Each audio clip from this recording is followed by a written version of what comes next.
Bonsoir à tous et bienvenue dans cette émission Sport 45, votre émission du début de semaine. Eh bien, une émission essentiellement consacrée au football avec la qualification de l'AS Auto en quart de finale de la Coupe de la Confédération.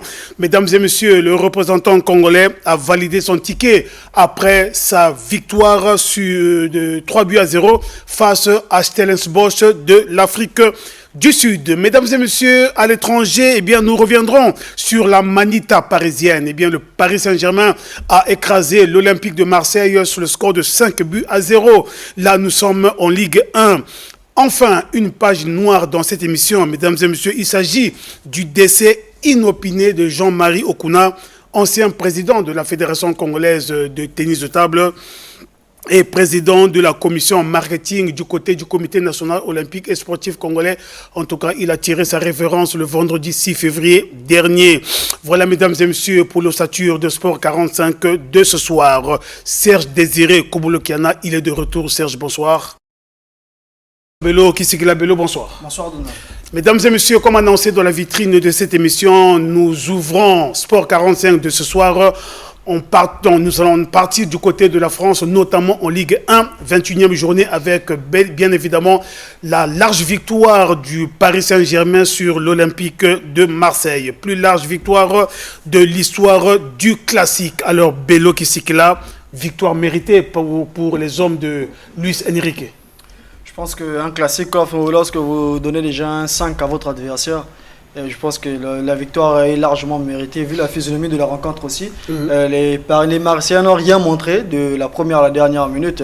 Les Parisiens se sont déroulés avec un doublé de Dembélé qui nous a montré l'image d'un digne joueur de Ballon d'Or. Un véritable Ballon d'Or. Oui, donc je pense que c'est une victoire quasi parfaite pour les Parisiens, surtout que les étapes de domicile à Parc des Princes. Il fallait un peu se venger à cette équipe marseillaise qui avait du mal vraiment à montrer du beau jeu, à nous montrer un bon visage. Il faut dire qu'après la débâcle en Champions League face à Club Brugge, Marseille continue dans une très mauvaise dynamique. Malgré la victoire face à Angers en championnat, mais face au PSG hier, c'était une équipe marseillaise inexistante, une équipe qu'on n'a pas du tout reconnue, une équipe sans fond, alors qu'il y a des joueurs talentueux de cette formation. Mais je pense que c'est simplement des erreurs qu'il faut corriger à l'avenir, surtout l'entraîneur qui est un peu boudé au sein des vestiaires marseillais, des Serbie, qui n'a plus la confiance de certains joueurs et certains cadres, et on ne comprend pas. Est-ce qu'il sera toujours là? Le banc de touche risque de le fuir si l'on y prend garde. On ne sait pas si toujours il a la confiance de Franck Mancourt, le propriétaire, ou bien encore de Longoria et Mehdi Benassia. Et je pense que Marseille a d'énormes problèmes, surtout au niveau défensif. Les Marseillais doivent beaucoup travailler. Véritable revanche quand on sait que lors de la manche allée, eh bien, ça s'était joué au Vélodrome. Eh bien, c'est l'Olympique de Marseille qui l'avait emporté sur le score d'1-0. Et donc, le Paris Saint-Germain avait tout intérêt à prendre sa revanche, Serge Désiré. Évidemment, c'est tout simplement une revanche du côté du Paris Saint-Germain, parce qu'on se rappelle très bien lors du jour de la cérémonie du Ballon d'Or, les Marseillais s'étaient imposés face au Paris Saint-Germain un score étriqué de 1-0, mais il fallait une revanche pour le Paris Saint-Germain qui n'a fait qu'une bouchée de l'Olympique Marseille hier avec un score sans appel de 5-0. On a tout simplement assisté à un déluge du côté des Marseillais parce que le Paris Saint-Germain, déjà en marquant très tôt avec le but de Ousmane Dembélé, on s'attendait à un classico qui ne devait pas être tel, parce que lorsqu'on voit la pression des Parisiens sur les Marseillais, on se dit tout simplement que les Parisiens ont tout simplement mérité ce classico. Plus large victoire de l'histoire du classique, mesdames et messieurs, entre le Paris Saint-Germain et l'Olympique de Marseille. Revenons à présent chez nous. Comme je vous l'ai dit dans la vitrine de cette émission, l'AS Auto a obtenu son ticket pour les quarts de finale de la Coupe de la Confédération. Alors, Bello, nous étions hier du côté du stade Alphonse Massomba Débat, 3-0. C'était face au Sud-Africain de Stellenbosch Football Club. Oui, la note avec brio de l'AS Auto, je pense que c'est la plus belle victoire dans cette compétition pour moi, à mon humble avis, pour l'AS Auto, puisque le rencontre, il n'y avait rien à reprocher à l'AS Auto. Du côté de la régie, prière de nous balancer les images du match. Lorsque vous voyez de la première à la dernière minute, cette équipe s'est comportée comme une équipe professionnelle et surentraînée, alors que c'est une équipe sur le plan local qui n'a pas de championnat. Exactement. Qui se contente des matchs amicaux, qui se contente que des adversaires qui croisent en route. Et quel genre d'adversaire? Exactement. Et une préparation à l'interne et surtout beaucoup de concentration. Et je pense que Cette victoire envoie un message aussi à nos dirigeants qui insistent encore à la fermeture des stades, qui pensent que le football doit être revu, alors que le football en prenait déjà une belle élan avec les qualifications des U17, U20, U23, l'équipe A'. Et aujourd'hui, je pense aussi que l'AS-Otoyo doit servir de leçon à... Cette victoire d'Otoyo doit servir de leçon aux autres clubs qui sont encore en retard. Cette qualification. Non, je vais arriver. Pour la qualification, je vais arriver. Okay. Pour cette victoire, puisque Otoyo a dû persévérer, a dû mettre les moyens pendant un long moment, puisque c'est une jeune équipe. Certains pensent que lorsqu'on parle d'Otoyo, l'Otoyo a le même âge que GST, Kara, Diable Noir et toi du Congo. Non, c'est une jeune équipe, peut-être parmi les 3 jeunes formations que nous avons en Ligue 1 nationale aujourd'hui, cette équipe d'Otoyo. Mais la constance en Coupe africaine, il y a eu beaucoup d'entraîneurs qui ont défilé, des Congolais, des expatriés aussi, et aujourd'hui c'est au tour de Sekou Sek qui est venu avec beaucoup de difficultés. Il arrive au Otoyo, il signe un contrat, il est mis dans les conditions qu'il faut, mais en face, il n'y a pas d'adversaire, pas de championnat. Malheureusement, les stades sont fermés, tout est fermé. Il ne peut rien faire. Et la bénédiction vient au niveau de l'équipe nationale, puisque à son arrivée, il y avait la préparation du CHAN, et les joueurs étaient partis. Après, l'éliminatoire de la Coupe du Monde, où la majorité des joueurs de l'équipe première, et tout comme l'équipe A', c'est les joueurs de l'AS-Otoyo. Et aujourd'hui, AS-Otoyo et en quart de finale, mais on se disait aussi que non, après les départs de Wilfried Nkaya, Georges Ndeke et Wigden Bokouya, comment l'AS-Otoyo devait se comporter dans cette phase de groupe, surtout les 2 matchs, la 3e et la 4e journée. Déjà la défaite de Singida nous avait mis un peu beaucoup d'inquiétude. On était un peu sceptique pour savoir est-ce que l'AS-Otoyo va réussir à s'imposer ici. AS-Otoyo l'a fait, AS-Otoyo s'est interposé face à Singida 2 buts à 1. Ensuite enchaîné face au Sud-Africain 3-0. Une rencontre plus que parfait, où moi je vois rien à reprocher à cette formation de la première à la dernière minute. Je pense que c'est une vraie leçon de football que l'AS-Otoyo a démontré malgré le manque de championnat. Lorsque vous jouez face à une équipe qui a 23 journées et vous rien, et une équipe qui vient de l'éliminer Kazertip en coupe le Net des banques de l'Afrique du Sud, c'est une équipe qui est venue en confiance. L'une des meilleures formations de l'Afrique du Sud. Mais il faut dire aussi que l'AS-Otoyo étant outsider de cette compétition a écrit l'histoire en se qualifiant avant la dernière journée devant Singida qui est quand même néophyte de cette compétition et Stellenbosch, dernier demi-finaliste de la dernière édition de la Coupe Confédération. Et je pense que les chapeaux vont du côté de l'AS-Otoyo.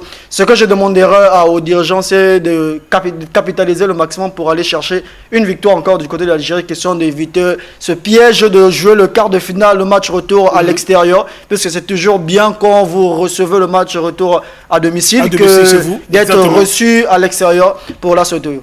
Alors Serge Désiré Okobolo-Kana, ça peut relever des miracles lorsqu'on essaie de regarder le parcours de l'AS-Otoyo. Pas de championnat dans les jambes, devant des équipes qui ont une dizaine, une vingtaine de journées de championnat dans les jambes. Mais malgré tout ça, malgré toutes ces difficultés, eh bien, l'AS-Otoyo vient de décrocher son ticket pour les quarts de finale de cette compétition africaine qui n'est autre que la Coupe de la CAF.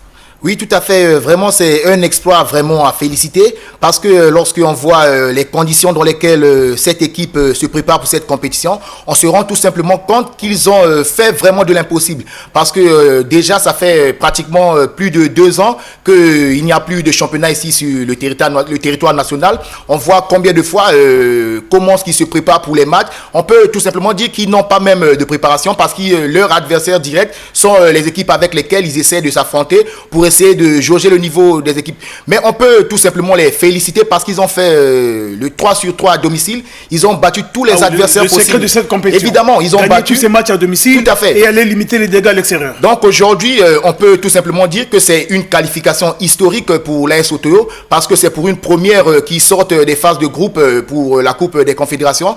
On espère bien qu'ils vont achever le boulot en allant s'imposer en Algérie. Certes que c'est une mission presque difficile, mais on ne peut pas dire une mission impossible parce que dans le football, on s'attend à tout.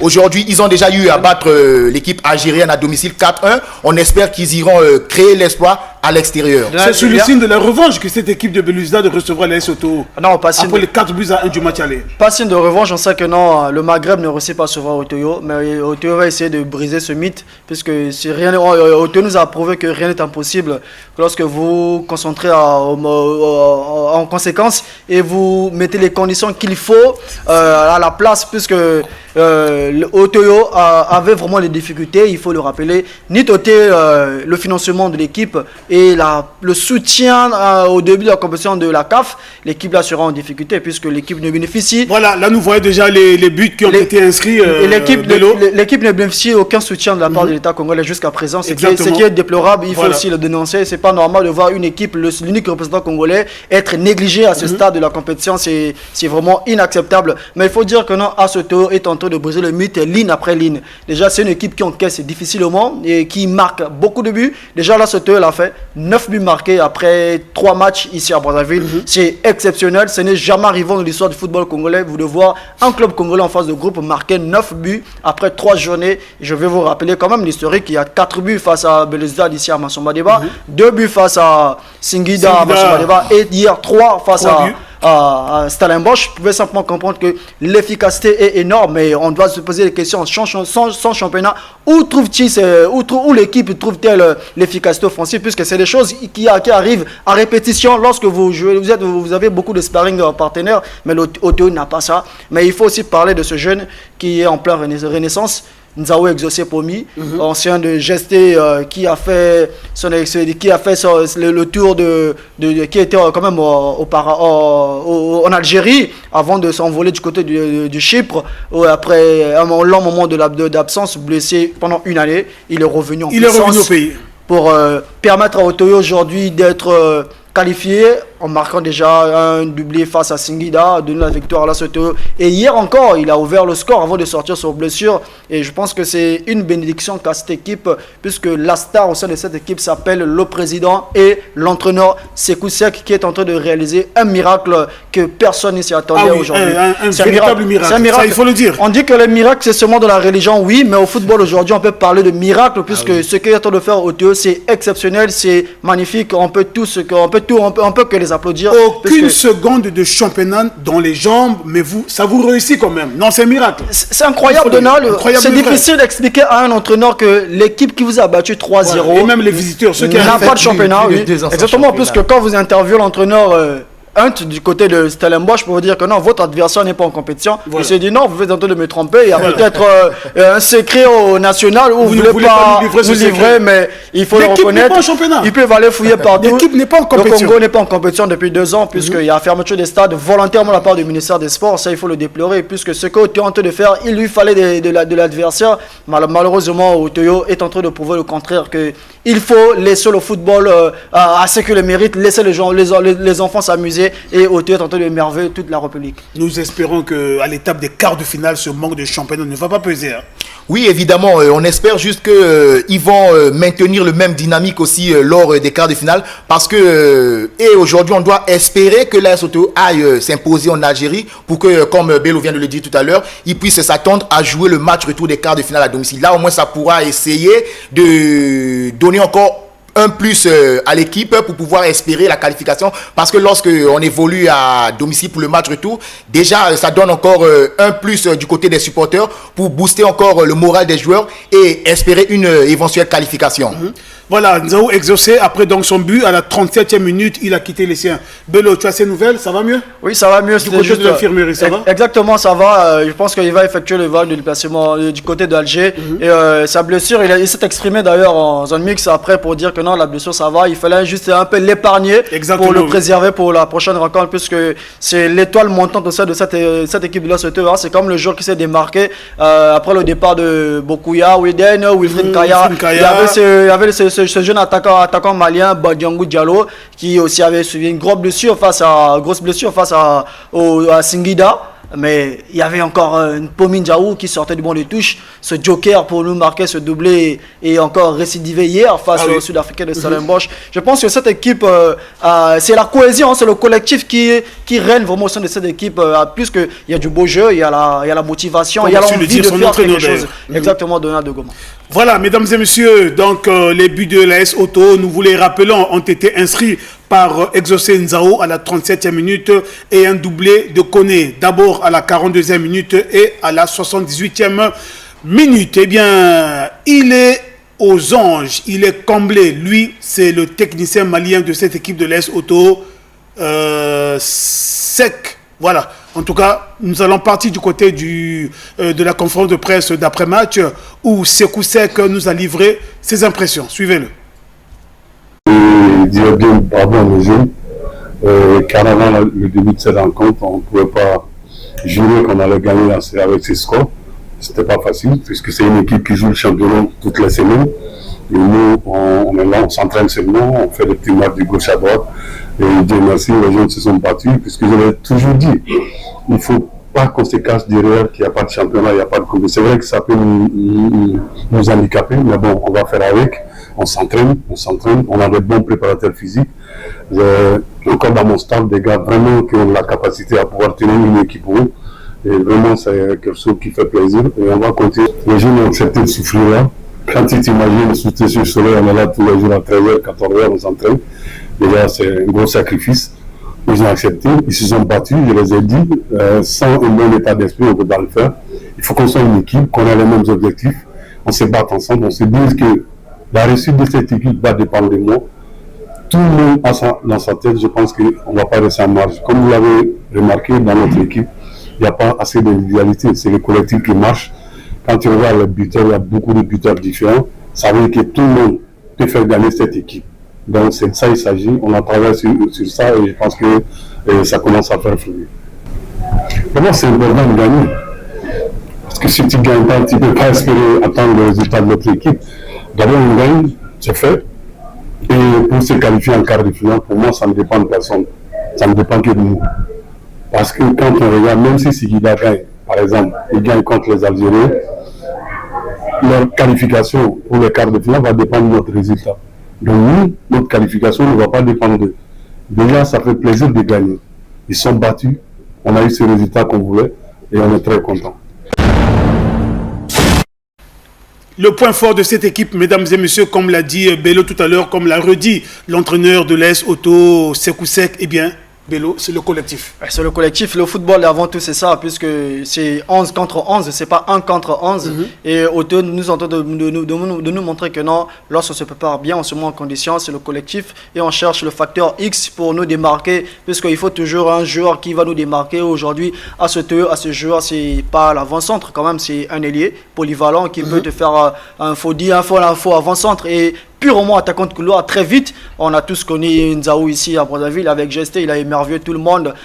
Sinon, de très beaux buts, même avec l'équipe nationale Espoir, les U20, les U23. Il était magnifique ce jeune joueur aujourd'hui. C'est simplement la renaissance, puisqu'il est encore très jeune, avec 23 ans. Ouais. Je pense que c'est l'âge qu'il faut aussi pour se démarquer. Et même si le grand frère de Lamine Yamal, mais c'est quand même un talent pur qui vient d'un cahier qui est en train d'émerveiller les Brazzavillois aujourd'hui. Nous allons repartir du côté de la conférence de presse, mesdames et messieurs, pour aller une fois de plus écouter Sekou Sek. Hein. Il ne cesse de le déplorer sans compétition, mais malgré tout, ça leur réussit. Écoutez une fois de plus le technicien malien de l'AS Auto. Ici, au moment où je vous parle, pour moi le plus important d'abord, c'est ces groupes qui est les jeunes. Moi, je leur tire le chapeau. C'est-à-dire, c'est pas nous les dirigeants, c'est la volonté et l'engagement, la détermination des jeunes qu'il faut saluer. Puisque vous connaissez déjà les conditions sur lesquelles ils travaillent. C'est pas facile, c'est très très difficile, il faut le reconnaître. Mais bon, le plus important est qu'ils acceptent de souffrir à l'entraînement, qu'ils se donnent la main, qu'on parle le même langage, qu'on est comme des frères. On a créé ces groupes comme ça. Et Dieu merci, ça commence à porter de l'avant, à porter carrément le résultat. Donc moi je dirais bien, encore une fois de plus, je ne vais pas te parler des dirigeants, ni même bien le coach, et je parle de mes joueurs. Et je leur tire le chapeau, je leur bravo à ces groupes. Il faut comprendre que les deux matchs qu'on a joués à l'extérieur, c'est dans des conditions très très difficiles. Le premier match à l'extérieur, c'est la première journée de ce tournoi, si vous avez remarqué. Après avoir se qualifié pour la phase de groupe, on a mis combien de temps sans jouer? Ça, on n'en parle pas. Et ensuite, le second match contre Singida, c'est après le match contre les Algériens, je pense qu'on a fait 2 mois sans jouer. Donc c'est difficile. Et tout de suite, on va faire quelques séances d'entraînement, on va se mettre dans ce match, ça va être compliqué. Et là, le fait qu'on enchaîne le match, déjà, quand il commence à avoir ses automatismes, il commence à avoir le réflexe, je pense que c'est ça le plus important. Nous sommes seulement affectés par le manque de compétition avant d'aller chez ces gars-là. Mais Dieu merci, aujourd'hui, ça va, on va se préparer. Et au tout début de cette compétition, la CAF, les éliminatoires y compris, on avait beaucoup d'équipes à Brazzaville où on se mesurait les équipes de la RDC, du Gabon, et vous avez vu le résultat quand on s'était déplacé. Donc là, ce n'est pas le cas. Vraiment, moi je dirais bien, il faut tirer le chapeau à ces jeunes, je dis bravo, c'est le plus important. Voilà, alors Bello, le leader de ce groupe C, qui n'est autre que RC Belouizdad d'Algérie, a reconforté sa place de leader après sa victoire sur Singida 1-0. Voilà. Oui, les Algériens voilà, nous avons là le classement. Oui, les Algériens sont allés s'imposer du côté de Zanzibar au stade Amam face à l'équipe locale de Singida Black Star 1-0. Mais vite, nous allons vous donner le classement avec la première place qui est d'abord occupée par les Algériens de CR Belouizdad de 12 points, plus 50 comme goal différence. Deuxième place, l'AS OTE qui est déjà qualifié, deuxième avec 9 points comme 5 goals différence. Et la troisième position, nous retrouvons les Tanzaniens de Singida Black Star avec 4 points, moins 3 comme goal différence. Et la dernière position jusqu'à présent est occupée par les Sud-Africains de Stellenbosch, 4 points, moins 7 comme goal différence. Je pense que les deux derniers vont se batailler pour chercher les fonds de la CAF. Puisque oui. Le troisième et l'équipe classée dernier n'ont pas le même montant. Quand même, les Sud-Africains vont aller chercher quand même gagner un peu plus. Question de recruter. Il faut rappeler que cette équipe aussi a beaucoup perdu des joueurs durant le mercato. Nombreux est allé dans les grands clubs sud-africains, Orlando Pirates, Skaziatif, Mamelodi, pour aller voir ailleurs. Les gars comme Singida, tout comme Alas Otoyo qui a perdu, mais le CR Belouizdad n'a pas vendu, a beaucoup acheté, contrairement aux autres. Donc cette rencontre, la dernière journée du côté d'Alger, ça sera une rencontre revancharde, comme vous l'avez évoqué. Mais je pense que Alas Otoyo est sur une très belle dynamique, est en train de briser les mythes. Je crois à une victoire, de Kali Otoko du côté de l'Algérie, puisque la dernière sortie de Alas Otoyo, vous vous souvenez quand même, c'est en 8-0, face à l'USM Alger, mais 9-0, c'est une équipe qui ne va pas aller pour prendre encore un 6 ou un 4, mais l'équipe va aller pour se faire respecter ça et chercher. Quasiment dans le même climat. Le même climat. Exactement. Surtout, ça sera encore à Alger. Ah oui. Voilà, donc ça se passera donc, mesdames et messieurs, le 15 février, la 6e et dernière journée de cette phase de poule. L'AS Auto, l'unique représentant congolais en compétition africaine interclub, sera donc reçu là-bas du côté de l'Algérie par le RC Belouizdad. Nous restons toujours dans le football pour évoquer toujours cette absence de championnat, mesdames et messieurs. 2 ans déjà, pendant que ailleurs ça joue, en tout cas nous ici, il a fallu peut-être attendre la compétition africaine interclub avec l'AS Auto pour aller réchauffer les gradins du côté du stade Alphonse Massomba Débat. Alors Bello, il y a eu l'ancien président de l'Étoile du Congo, Didier Pota Moussa, qui a donné son point de vue sur ce qui se passe, cette guerre entre le ministère des Sports et la Fédération congolaise de football. Je m'en vais, mesdames et messieurs, vous mettre simplement l'eau à la bouche tout en suivant Didier Pota Moussa. Et je crois lundi prochain, nous reviendrons avec l'intégralité, bien évidemment, de cet entretien. Suivez.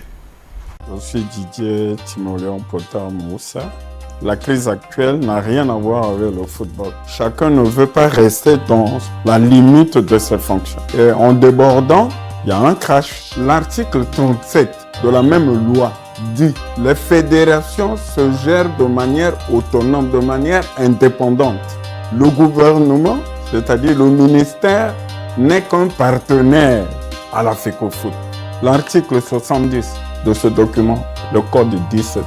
Lorsque l'État finance une fédération, la fédération doit rendre compte. Mais tu prends l'argent de quelqu'un, il faut rendre compte. Si on rentre dans la gestion des fonds que l'État donne, rien que pour le football, personne n'est parfait là, personne. Qui gère ces fonds? Les fonds là sont gérés par qui? Les 9 milliards sont gérés au ministère. Mais chacun de nous doit rendre compte quelque part. Mais comment tu peux porter plainte contre quelqu'un pour une affaire qui ne te concerne? Est-ce que lui, la qualité de porter plainte contre la FECOFOOT pour détournement? De quel argent dont on parle? Le ministère n'a jamais envoyé un seul centime à la fédération. Voici la lettre de la FIFA. La lettre dans laquelle la FIFA disait, pour les questions des finances, c'est à eux-mêmes de venir enquêter et trouver des solutions. Mais d'où vient que le ministre puisse accentuer la crise? L'investissement que le président a fait en construisant les gymnases, les stades. Vous partez dans les stades, là c'est la forêt. Quand il y a un problème, on s'assoit. Le ministre veut nommer un entraîneur. Mais ici, c'est pas dit ça. Je vous apprends, gâteau a coûté plus cher qu'un Européen. Moi, je vous le dis. Le football est un jeu. Le poker, c'est pas un jeu, mais on gagne l'argent au poker. Donc, parce qu'on gagne l'argent là-bas, vous allez dire que ce n'est plus un jeu. Le règlement de la FIFA, le règlement de jeu. Vous, ici, vous dites que ce n'est pas un jeu. On vous dit qu'il ne faut pas être passionné. Vous dites non, il a dit n'importe quoi. C'est normal, ce sont des profanes. Vous avez vu la CAN, non? La FIFA interdit la passion au football. La passion a emmené mes parents sénégalais d'entrer au stade. Ils ont été sanctionnés. Vous n'êtes pas au courant? Vous êtes journaliste, non? Le football attire beaucoup de passion. Mais on vous demande de vous surpasser et obtenir le fair play. Parce que quand on condamne, on dit ça, c'est pas bon. Il faut donner l'inverse et il fallait qu'ils disent ceci. N'est-ce pas? Donc c'est l'ignorance. Celui qui peut me prouver le contraire, on va au débat. Tel que moi, par rapport à ma position, je suis un tel, il faut faire ceci. Bon, nous vivons dans l'intimidation. C'est l'ego, de l'orgueil, on veut être au-dessus de tout, de quoi. Celui qui m'emmènera en prison va gagner quoi? Nous devions sortir de nos égos, enlever la haine, voir le Congo. Les véritables cadres doivent s'asseoir pour dire qu'est-ce qu'il faut faire. Il y a eu plusieurs journées de réflexion pour le football dans ce pays, non? Bon, les conclusions sont où?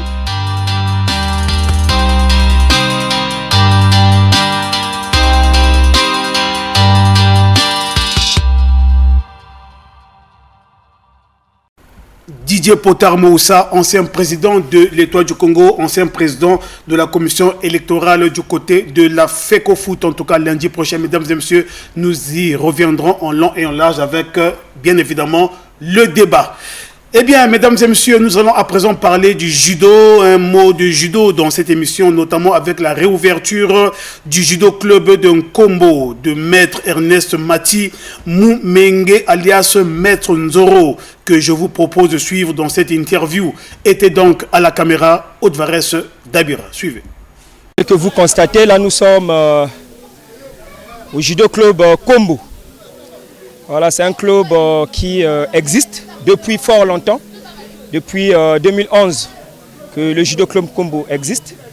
Voilà, aujourd'hui nous sommes retrouvés ici pour la réouverture du club parce que le club se trouvait à l'arrêt La Ferme de l'autre côté et là on a changé d'endroit, nous sommes maintenant à l'arrêt Capitaine, plus précisément sur la route Mukondo Kombo, arrêt Capitaine, non loin de l'hôtel Acacia. Voilà, aujourd'hui nous sommes là pour la réouverture et il y avait aussi des jeunes judokas qui ont commencé au judo club Kombo avec beaucoup de vivacité et de volonté. Voilà pourquoi je jugeais bon en ce jour de leur donner aussi des ceintures jaunes d'encouragement. Je dis bien d'encouragement pour leur forcer et pousser dans le sport. Ici au judo club Kombo, je pense que c'est une école de formation et la porte est ouverte pour tout le monde, sauf personne. Donc que ce soit les enfants, des grandes personnes, venez nombreux, on a besoin de tout le monde. Pour l'instant, les inscriptions sont gratuites. Mais pour l'instant, ce qui me vient à tête et l'objectif, sinon le but principal, c'est d'abord de former les guerriers de la race pure pour ne pas faire d'eux des bons bagarreurs de la rue, mais des compétiteurs de haut niveau. Je suis très ravi et très ému et honoré par la présence de tous les responsables ici présents, que ce soit des associations sportives et des différents sports. De l'association sportive Mboka Bilombe et l'association sportive Ebe Bakaka du président Atapé Chalako. Donc je suis là entouré de mes deux grandes familles Donc ils sont là parmi nous, y compris des maîtres des différentes disciplines, judo, karaté, boxe, parce que moi, chez moi, le sport, c'est une grande famille. Point de chute de cette émission, mesdames et messieurs, comme je vous l'ai annoncé dans la vitrine de Sport 45 de ce soir, eh bien, c'est la disparition inopinée du Jean-Marie Okuna, ancien président de la Fédération congolaise de tennis de table, ancien président de la région Afrique centrale de tennis de table et président de la commission marketing du côté du Comité national olympique et sportif congolais. Une disparition tragique et brutale de Jean-Marie Okuna qui laisse un vide immense au sein de la famille du tennis de table congolais et surtout du club à venir du mouvement sportif national et international, mais aussi dans le cœur de tous ceux qui ont eu le privilège de le connaître et de travailler à ses côtés, mesdames et messieurs. Au nom donc du service des sports de DRTV, je saisis cette funeste occasion pour présenter mes condoléances au mouvement sportif congolais et international, au club à venir de tennis de table et à la famille biologique de Jean-Marie Okuna. Paix profonde à son âme. Voilà, mesdames et messieurs, complètement bouclé Sport 45 de ce soir. Merci donc à Mister Bele Kistikla, merci à Serge Désiré Koublokana. Prince Kakou également était là du côté ensemble avec Henri Mavambo, mais malheureusement Prince Kakou prochainement, je crois qu'il sera là à temps. Du côté de la régie, mesdames et messieurs, merci à lui, c'est Patrice Louvoiseau, il était là, Sheridan également était là, mesdames et messieurs, et je n'oublie surtout pas Mister Jonas Awe. Quant à moi, mesdames et messieurs, je vous dis au revoir. Restez toujours branchés sur les programmes de votre chaîne de prédilection, la DRTV International. Au revoir. Oh, c'est juste un réflexe.